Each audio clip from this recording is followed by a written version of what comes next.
Bienvenue dans le podcast Parents Inspirants, parce que chaque parentalité est unique, parce que chaque épreuve, chaque surprise nous construit et nous fait grandir. À chaque épisode, découvrez des histoires de parents, leurs aventures, leurs galères, leurs rêves, les événements qui ont un jour changé le cours de leur vie. Devenir maman, Alexandra y pense. Jeune cadre dynamique, elle vit à Paris. Un jour, elle décide de retourner dans son sud natal. Elle vit, profite, fait quelques rencontres, mais rien. À l'aube de ses 40 ans, elle n'attend plus et prend la vie comme elle vient. C'est à ce moment que le destin vient rebattre les cartes. Elle nous partage son histoire. J'ai, on va dire, terminé mes études à Paris. J'avais 23-24 ans et j'y suis restée jusqu'à 34-35. J'ai dû faire une dizaine d'années à Paris. Voilà, j'ai découvert le début d'une activité professionnelle et d'une vie d'adulte. J'ai vraiment apprécié de vivre à Paris et on va dire au début de la trentaine, je me suis quand même posé des questions par rapport à l'avenir, au fait de vouloir peut-être rester, partir et revenir dans le sud et de me projeter aussi dans une vie de famille et dans l'idée de peut-être imaginer que j'aurais envie, non pas de rester, mais de retrouver la qualité de vie du Sud. Donc c'était des questions qui me trottaient un peu, mais j'ai été sur une partie célibataire entre 30 et 34, 35 ans, et là je me suis dit, bon, je ne sais pas ce que je ferai demain, dans quelle situation familiale je serai, mais je vais partir, je vais redescendre dans le Sud. Donc j'ai quitté Paris, c'était en 2007-2008, et je suis arrivée à Marseille. J'ai travaillé 2 ans sur Marseille, et ensuite j'ai changé de travail, et j'ai eu l'occasion d'aller travailler sur Aix, et donc de déménager, et d'habiter également 2 ans sur Aix. Et ensuite, mon retour à Toulon, puisque je suis née ici, s'est fait un peu par hasard, suite à la rencontre que j'ai faite avec l'homme qui est aujourd'hui dans ma vie, et avec qui j'ai eu un enfant. Voilà. Nous nous sommes rencontrés sur Toulon, et on va dire 6 mois, 8 mois après, j'emménageais chez lui à Toulon. Et donc l'histoire a démarré à ce moment-là, on va dire. Il y a, je pense, une partie entourage. J'ai beaucoup d'amis ici qui sont restés sur Toulon et qui ont eu une vie de famille beaucoup plus tôt que moi. Donc forcément, on se pose un peu des questions parce qu'on revient 1 fois, 2 fois parfois dans l'année pour Noël, pour l'été. Et je me retrouvais avec beaucoup d'amis qui étaient en couple et avaient des enfants. Donc je me retrouvais un peu parfois en décalage, même si ce n'était pas dérangeant, mais je ressentais un petit décalage quand même. Et puis j'avais peut-être aussi envie, j'idéalisais cette vie de couple et cette vie où tu crées une famille avec des enfants. Donc j'en avais envie, mais pas plus que ça en même temps. J'étais bien dans ma vie parisienne où je sortais beaucoup, je rencontrais du monde, j'étais libre, donc je voyageais beaucoup aussi dès que j'avais du temps. Donc il y avait les 2 éléments qui étaient en moi. Et je crois que ça s'est vraiment déclenché vers 33-34. L'idée que fallait pas que je reste trop longtemps célibataire quand même, et il fallait que d'ici 2-3 ans, je trouve peut-être quelqu'un avec qui fonder une famille.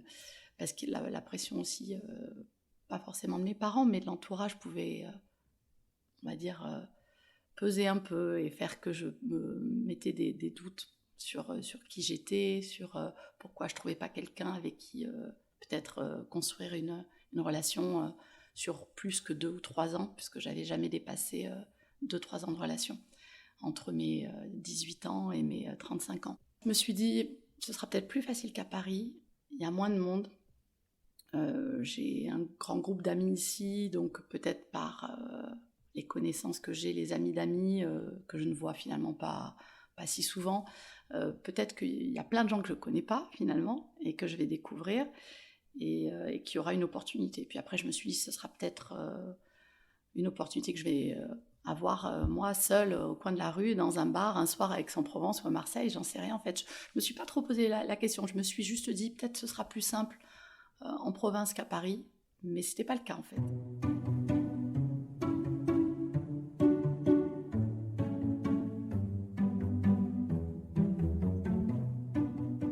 fait, on s'est rencontrés sur un site de rencontre qui s'appelle Attractive World. Je ne sais pas s'il existe encore. Et c'est une amie qui habitait Paris, qui était très connectée. Ça faisait peut-être un an et demi que j'étais ici. Et qui me dit « Ah, tu devrais aller sur ce site, c'est super, je vais te parrainer, etc. » Et j'ai dit « Écoute, pourquoi pas ? Ça fait peut-être 1 an ou 2 que je suis redescendue. J'ai rencontré quelqu'un quelques mois, mais ça m'a pas plus plu que ça. Donc je me suis pas sentie amoureuse, donc je me suis pas engagée vraiment dans une relation. Donc pourquoi pas tenter ? Parce que finalement, j'ai fait le tour des amis d'amis et tenter de rencontrer quelqu'un par ce biais. À l'époque, je crois que c'était sur Aix. J'habitais plus Marseille, j'étais à Aix. Donc ça faisait même 2-3 ans que j'étais ici. Et voilà. Et donc j'ai fait l'inscription sur le site et je me suis inscrite pour 1 mois gratuit. Et je me suis dit, on va voir. Le premier mois n'a pas fonctionné. C'était le mois de décembre. C'était Noël. Donc les gens avaient autre chose à faire que d'aller sur les sites de rencontres. Donc c'était peut-être pas le meilleur moment de l'année pour essayer de trouver, avoir des rencontres et aller boire un verre avec quelqu'un. Et puis je me suis dit, oh, c'est trop bête. Ou alors je me suis dit, c'est moi qui ai un problème, qui ne plaît pas. Je me suis dit, c'est trop bête, je vais m'inscrire pour 1 mois de plus, je vais payer 1 mois de plus. Comme ça, on verra bien en janvier. Et voilà. Et en fait, en janvier, la rencontre s'est faite. Donc, comme quoi le destin était peut-être là, était peut-être derrière moi et m'avait dit, tiens, il faut faire ça. Comme ça, de cette façon-là en tout cas. On s'est écrit peut-être 2-3 semaines. Et après cette période, comme il habitait Toulon et moi j'habitais Aix-en-Provence, que ma famille et mes amis habitaient Toulon, j'avais l'occasion de venir souvent. On a proposé de se voir et on s'est rencontrés. Et on est allé boire un verre un soir, un samedi soir, dans un bar qui s'appelait l'Arbre à Bulles, à côté des Halles de Toulon, et qui n'existe plus. Et on a fait connaissance et ça s'est bien passé parce qu'on a dû rester 2-3 heures à boire des verres ensemble. Et le lendemain, on s'est revus, je crois, pour un thé ou un café le dimanche après-midi. Et voilà, ça a démarré comme ça, mais j'ai pas eu un grand coup de cœur. Physiquement, il m'a plu, mais je peux pas dire que c'est un vrai coup de cœur. J'avais des doutes sur la personnalité, sur la personne. Je savais pas trop. Après, on s'est revus 15 jours, 3 semaines après, et puis il est venu à Aix et on a approfondi un peu la connaissance de l'un et de l'autre, et puis ça s'est fait, je crois, au bout d'1 mois, 1 mois et demi, voilà, tranquillement en fait. Et il a 5 ans de plus que moi, donc lui aussi avait vécu longtemps seul et longtemps en couple. Il avait eu des longues relations. À la différence de moi, il avait eu des grandes relations, mais ça faisait quelques années qu'il était seul. Et lui aussi, un de ses amis à Paris, son meilleur ami, lui avait dit « Tiens, inscris-toi sur ce site ». Donc lui, il s'était inscrit au mois de janvier par hasard. Et c'était pas du tout, on va dire, son envie en fait, d'être sur un site de rencontre. Donc ça a été le bon hasard. On s'est rencontrés donc en janvier, février. J'ai quitté Aix-en-Provence au mois d'août, je crois, en été, au bout de 6 mois. J'ai dit, si on habite à 1 heure de route, l'un de l'autre, on verra jamais si ça fonctionne, si on n'habite pas ensemble. Parce que se voir que le week-end, c'est pas suffisant, je pense, pour vraiment installer une relation. Et donc, je suis venue parce que lui travaillait sur Toulon très tôt le matin, il avait des horaires très fixes et c'était un peu compliqué pour lui de déménager. Et moi, j'étais avec un travail où j'avais beaucoup de liberté, donc c'est moi qui ai emménagé chez lui à Toulon. Et puis, au bout d'1 mois ou 2, ça se passait très bien. Donc là, il m'a dit, tiens, si on faisait un enfant, ce serait pas mal, on pourrait l'envisager. Et moi, j'ai 44 ans, toi tu as bientôt 40 ans, donc ce serait bien qu'on le fasse rapidement si on en a envie.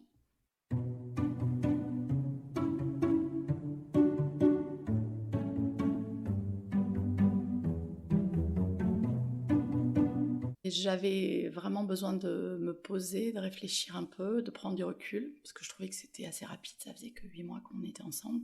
Donc psychologiquement, je lui ai dit, écoute, on attend encore un petit peu, 2-3 mois de plus, et en début d'année, on verra. Et dans ma tête, je me disais, ça fera 1 an, donc 1 année, c'est bien pour imaginer que peut-être j'ai envie d'avoir un enfant avec lui et de partager ma vie avec lui, parce que c'est important que ce soit pas du court terme, mais que j'ai un engagement, un vrai engagement sur quelque chose qui se construit et dans une optique d'avoir une vie de famille sur du long terme. Voilà, donc je me suis dit, bon, je vais bientôt avoir 40 ans, il faudrait peut-être que j'arrête la pilule, même si je lui dis pas tout de suite. et que pour l'instant j'ai dit on patiente. Donc j'ai arrêté la pilule au mois de novembre et je suis tombée enceinte au mois de janvier. Je m'étais dit si ça marche, tant mieux. Si ça marche pas, on va peut-être attendre une année et demie parce qu'à nos âges ça pouvait être compliqué. Et dans un an et demi, on prendra des décisions. Voilà, si ça fonctionne pas, si les médecins disent ça fonctionne pas malgré un traitement, on peut commencer un traitement dans une année par exemple. Et si au bout d'une deuxième année, le traitement n'a pas fonctionné, je me disais, c'est pas grave, il y a l'adoption, ça existe. C'est une solution que je m'étais mise en tête en me disant, le plus important, finalement, c'est de créer une famille. C'est pas d'avoir un enfant qui sort de mon ventre, même si c'était mon envie première. C'est peut-être l'idéal, on va dire. Mais avec le recul, je me disais, j'ai l'âge que j'ai, mon histoire, elle est comme ça, si ça fonctionne pas naturellement, et si on peut pas avoir d'enfant, c'est pas grave. En revanche, si on veut une famille et avoir un enfant, on peut en adopter un. J'avais abordé le sujet, et puis il était ni pour ni contre. Il m'a dit, écoute, on verra, mais peut-être que lui envisageait pas d'entrée de jeu cette option, et moi, j'ai tendance à peut-être un peu plus programmer les choses dans ma vie, et à me dire, tiens, si ça marche pas, est-ce que j'ai une autre solution ? Donc dans ma tête, j'avais cette solution-là, ça me rassurait aussi. Voilà. Et aucune pression en fait pour faire un enfant. Je m'étais dit, ça va peut-être arriver dans un an et demi, donc je me stresse pas avec ça. Je vais surtout pas aller voir le médecin et dire, oh là là, j'ai 40 ans dans 6 mois, il faut absolument que j'ai un enfant, donnez-moi un traitement. Je m'étais dit, on verra. Voilà. Et les choses sont arrivées très vite, avant même que je puisse imaginer qu'il y aurait un problème, il n'y avait pas de problème en fait.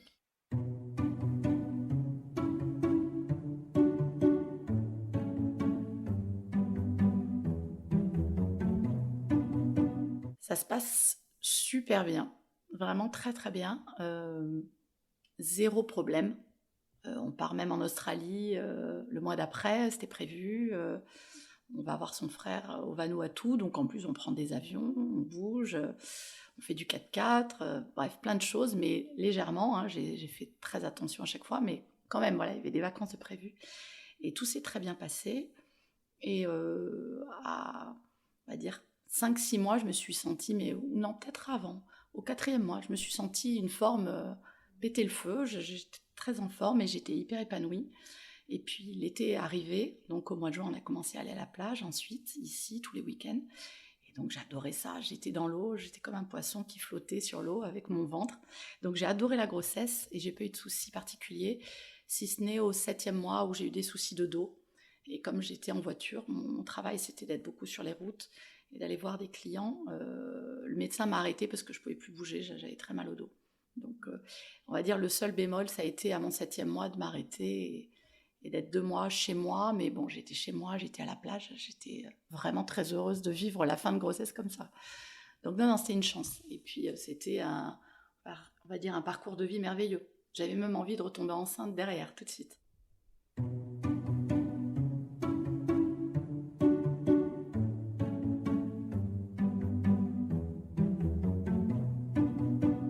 C'était une gynécologue qui était en clinique sur Toulon et qui m'a accouchée. C'est avéré que par hasard ce jour-là, ce soir-là, elle était de garde. Donc c'est elle qui m'a accouchée. Parce que ma gynécologue sur Toulon ne faisait pas d'accouchement. Il m'avait dit, je vais vous envoyer voir quelqu'un qui s'occupera de vous pour votre grossesse, etc. Donc j'ai été suivie par quelqu'un que je ne connaissais pas réellement, mais ce n'était pas un souci en fait. Ça ne m'a pas travaillé. J'étais sereine.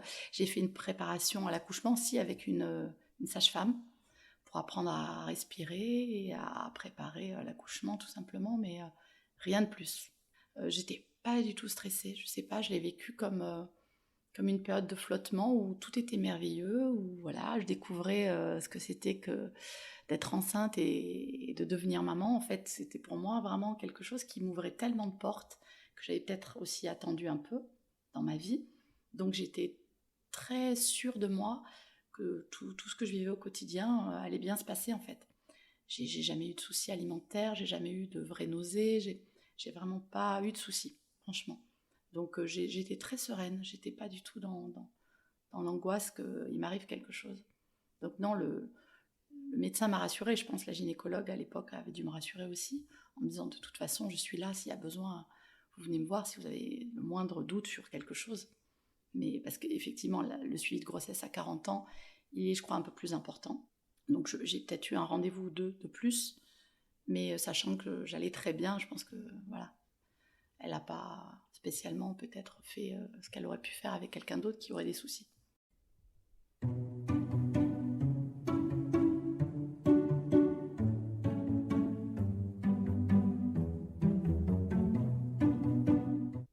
Alors, la gynécologue m'avait dit 20 janvier, terme 20 octobre. Puis nous, on a réfléchi, on s'est dit 20 janvier, mais on doit se tromper, c'est plutôt 5 ou 10 janvier. Ce sera 5 ou 10 octobre. Puis début octobre, vraiment, c'était lourd. Je faisais 16 ou 18 kilos. Donc ça devenait lourd pour moi de le porter, ce bébé. Et je me disais, je vais accoucher demain.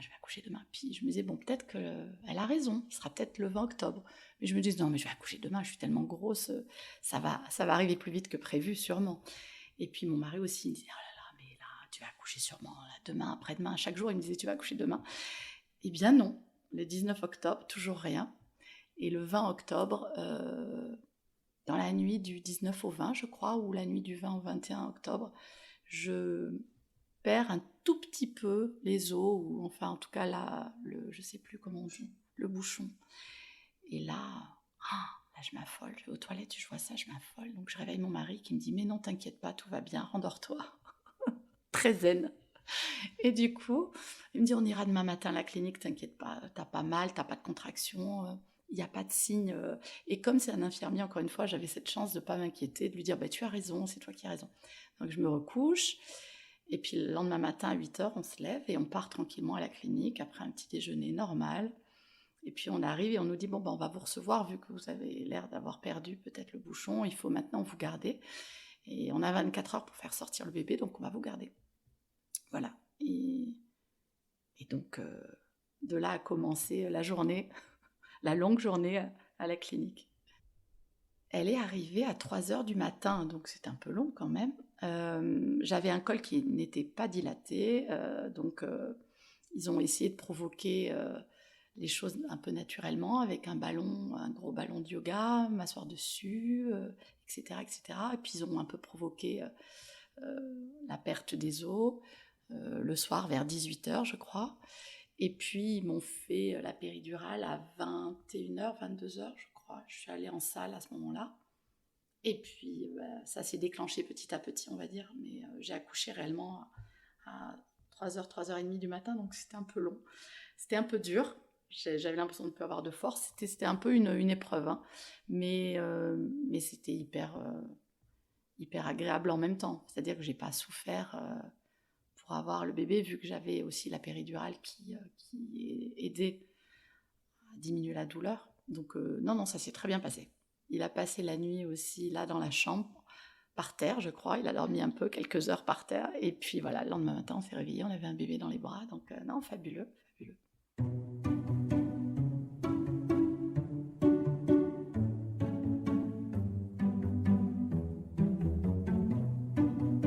Oui, je pense. En fait, naturellement, j'angoissais un peu quand même à la clinique de ne pas avoir les bons gestes pour le bain, pour des petites choses, le biberon, même si je m'étais dit je vais essayer d'allaiter, je ne savais pas trop. Au départ, j'en avais pas trop envie. Puis une amie m'a un peu poussée en disant essaie, tu vas voir, c'est formidable, il faut vivre ça. Donc j'ai décidé d'allaiter. Et j'avais quand même un tout petit bébé dans mes bras, ça m'affolait un peu. Donc j'ai passé 3 jours à la clinique, j'étais heureuse d'aller en salle de bain et de découvrir comment donner le bain au bébé, etc. Donc j'avais une petite angoisse là-dessus, sur le nouveau-né, et le fait de se découvrir maman au moment où le bébé sort et où finalement on a tout qui est prêt à la maison, mais soit on n'est pas toujours prêt soi-même. Et une fois que j'étais rentrée à la maison, au bout de 48 heures, ça coulait de source, parce qu'effectivement on le devient et ça devient naturel aussi. Donc on va dire que devenir mère, c'est effectivement quelque chose de très naturel, et la plus grosse difficulté, c'est peut-être de changer de rythme de vie et de s'adapter à, on va dire, l'arrivée d'un nourrisson et à son rythme à lui, et de devoir se réveiller tout le temps. et de donner 20 fois la tétée et de pas dormir vraiment en fait. Donc je crois que ce qui est le plus dur, c'est ça, c'est de manquer de sommeil pendant les 2-3 premiers mois. Quelques douleurs pendant une semaine parce qu'on m'a recousu, on m'a ouvert un petit peu pour sortir le bébé qui avait du mal à sortir, donc ils ont un petit peu, on va dire, aidé à la sortie. Donc oui, j'ai eu un inconfort pendant une semaine ou deux qui n'était pas très agréable, donc cumulé avec la fatigue et le fait d'avoir un bébé dans les bras et d'avoir une vie qui change du jour au lendemain, c'était peut-être le petit truc un peu désagréable. Mais à part ça, non, simplement la fatigue en fait. Après, on est tellement émerveillé au quotidien que je crois que les yeux d'une maman sur son bébé, le regard qu'on peut poser sur son enfant, je ne l'avais jamais imaginé en fait. Et je me suis dit, mais je comprends qu'on puisse devenir gâteux et qu'on a envie de parler que de son enfant à la terre entière alors que tout le monde s'en fiche. Mais voilà, en fait, on devient auto-centré sur son bébé, sur soi. Et c'est quelque chose de magnifique que j'aurais bien aimé finalement revivre. Et puis je me suis dit, non, je suis trop vieille, je suis fatiguée physiquement quand même à 40 ans. Et je ne sais pas si j'aurai l'énergie d'avoir un deuxième enfant à élever. Pas pour la grossesse, on va dire, parce que la grossesse s'était tellement bien passée que je pouvais en revivre une deuxième ou une troisième, je pense, j'étais prête. Mais sur la durée, me dire qu'un enfant, c'est 20 ans à la maison, ou presque, et qu'il va falloir lui donner de l'énergie, lui donner de l'amour et être présent, et de se dire, mais si je ne suis pas une maman au top de ma forme parce que j'ai l'âge que j'ai, je n'aurai pas l'énergie de donner ce qu'il faut donner. Donc un seul enfant peut-être ça va suffire et me concentrer sur un enfant ce sera déjà merveilleux et voilà donc je l'ai vécu comme ça, on va dire, je l'ai vécu comme quelque chose de très transcendant et, et de merveilleux. Je crois que c'est la plus belle chose qui m'est arrivée dans ma vie en fait, mais on le découvre quand ça arrive. Je crois que c'est vraiment ça en fait. On en a discuté, on s'est dit que s'il y en avait un deuxième qui arrivait assez rapidement dans la première année, on allait sûrement en faire un deuxième. Et puis c'est pas arrivé. Et ensuite sur la deuxième année, il m'a dit, je pense qu'en fait je suis fatiguée moi aussi. Et je suis pas sûre d'avoir envie d'un deuxième. Moi j'avais très envie parce que j'étais fille unique et que j'ai jamais eu de frères et de sœurs. Parce que ma maman n'a pas pu en avoir d'autres et qu'elle a déjà eu du mal à m'avoir. Donc c'était compliqué de se projeter en se disant... commencer des frères et sœurs, etc. Mais je me disais quand même, ça doit être merveilleux d'avoir des frères et sœurs. Et du coup, j'aurais aimé donner ça à ma fille, me dire que moi, je partage aussi la vie d'un deuxième enfant, je donne mon amour à deux enfants qui sont des êtres différents et merveilleux, et que je vais découvrir. Et ce que je vais découvrir aussi, c'est plein de choses de moi, parce qu'en fait, on apprend soi-même aussi beaucoup. Et puis en fait, on est tombé d'accord, en fait, dans le temps, sur la durée, mais en fait, vraiment naturellement. On en a reparlé à plusieurs reprises et je lui dis, écoute, si tu me dis oui, tu en veux vraiment un, je te suis. Si tu me dis, bah non, j'hésite aujourd'hui, moi j'hésitais parce que c'est moi qui le porte et c'est souvent la femme qui fait plus de choses au quotidien avec son enfant. Donc je pense que la charge mentale ou physique, c'est moi qui l'aurai un peu plus que toi. Donc il faut absolument que je puisse compter sur toi. Si tu me dis aujourd'hui, en fait, je pense que j'ai pas envie, de donner autant de temps à un deuxième enfant et de l'énergie, j'en ai plus tellement en fait. Je pense que c'est pas une bonne idée qu'on fasse un autre enfant. Et voilà, donc en fait, moi j'étais très hésitante et j'attendais son aval en fait pour dire ok, il y a un deuxième ou non, il n'y en aura pas. Et donc on a décidé ensemble en fait. Le plus important c'est ça, c'est qu'on ne s'est pas frustrés l'un et l'autre, on a été d'accord. Se passe bien, ça nous donne encore plus d'énergie, je pense, de se dire qu'elle grandit de plus en plus et que quand elle va être ado, il faudra continuer à faire du vélo et à être encore en forme longtemps pour pouvoir partager plein de choses avec elle. Donc ça, c'est un moteur aussi. Quand tu as 40, 50 ans, mon mari aujourd'hui, il a 54 ans.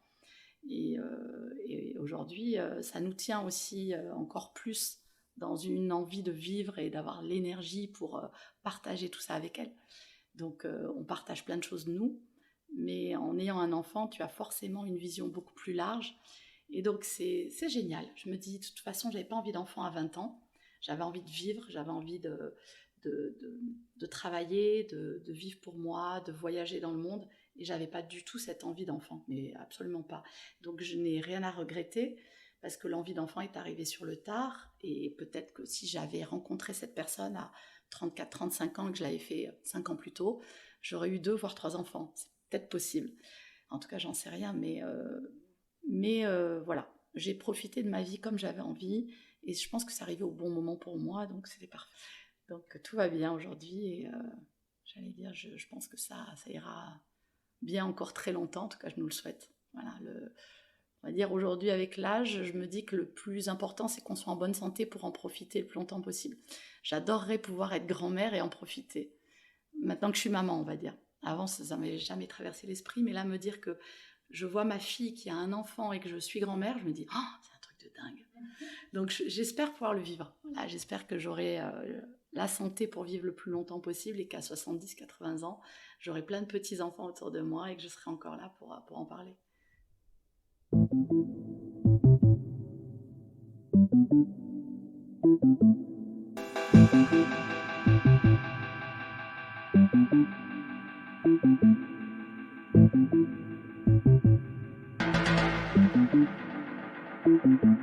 Voilà, l'épisode touche à sa fin. Si vous aussi, vous souhaitez partager votre récit, écrivez-nous à contact@parents-inspirants.com. Nous avons hâte de vous lire. À très vite!